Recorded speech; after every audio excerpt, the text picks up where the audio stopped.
Black CEO to be ordered to serve coffee.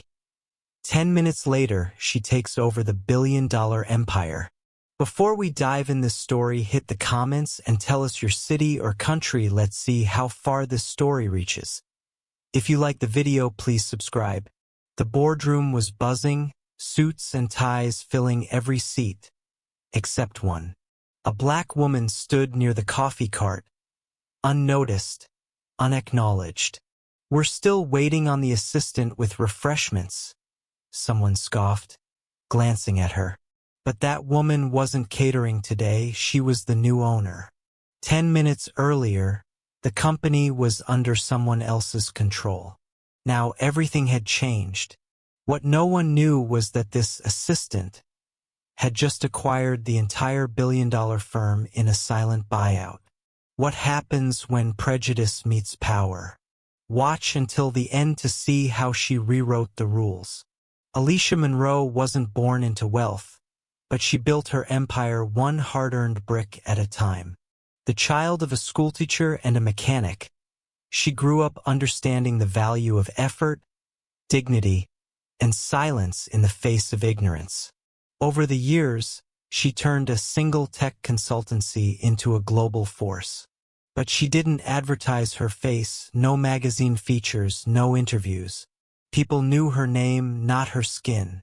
One morning, she arrived early at Carter and Blaine Enterprises, a Fortune 500 firm drowning in debt.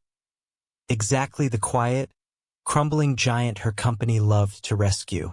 But as she stepped into the boardroom, alone and in professional black attire, they didn't see a mogul. They saw someone they assumed worked for the catering service. What Alicia didn't expect was how casually they'd erase her presence, or how poetic it would feel to reveal the truth moments later. The meeting hadn't started yet.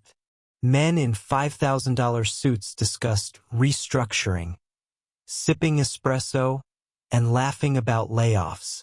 Alicia stood near the table, waiting for the lead executive, David Langston. She had emailed ahead, but it didn't matter. "Hey, sweetheart, we need more coffee," one man muttered without looking at her. Another chuckled, "Where's your tray?" She didn't flinch. Not yet. Her silence was learned.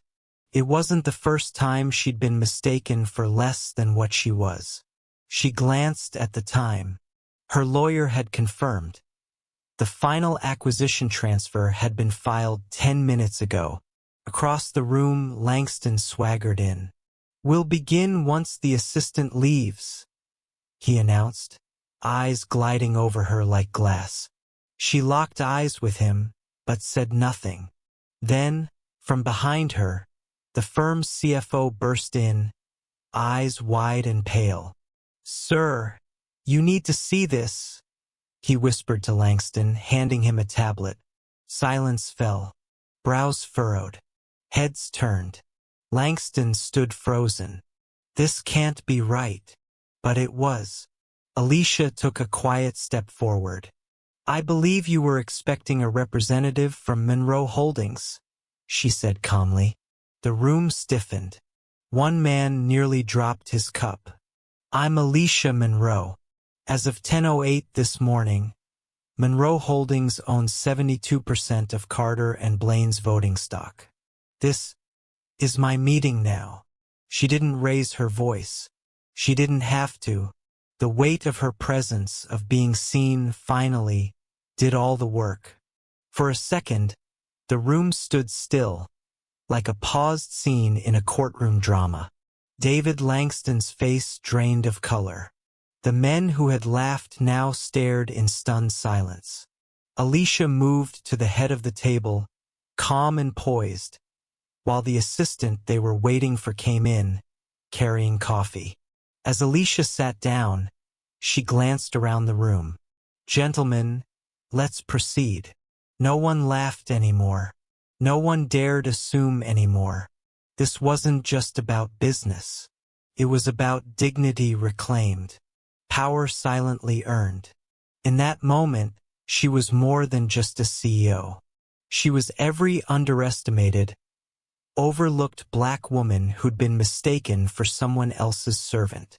And today, she served something different, justice, with a billion-dollar receipt to back it up.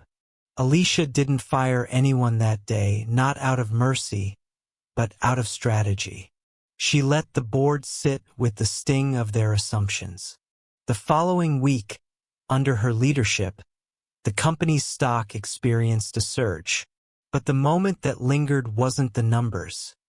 It was the silence that followed her reveal. Because Alicia's story wasn't rare, it echoed through airports, classrooms, and hospitals, where black women are judged before they're heard. She didn't just walk into a boardroom. She shattered the glass that was supposed to keep her out. The real power wasn't just in buying the company. It was in showing them what they never thought to see. How many brilliant voices are we still ignoring because we assume they belong behind a tray instead of at the head of the table? Which city and country are you watching from? Take care.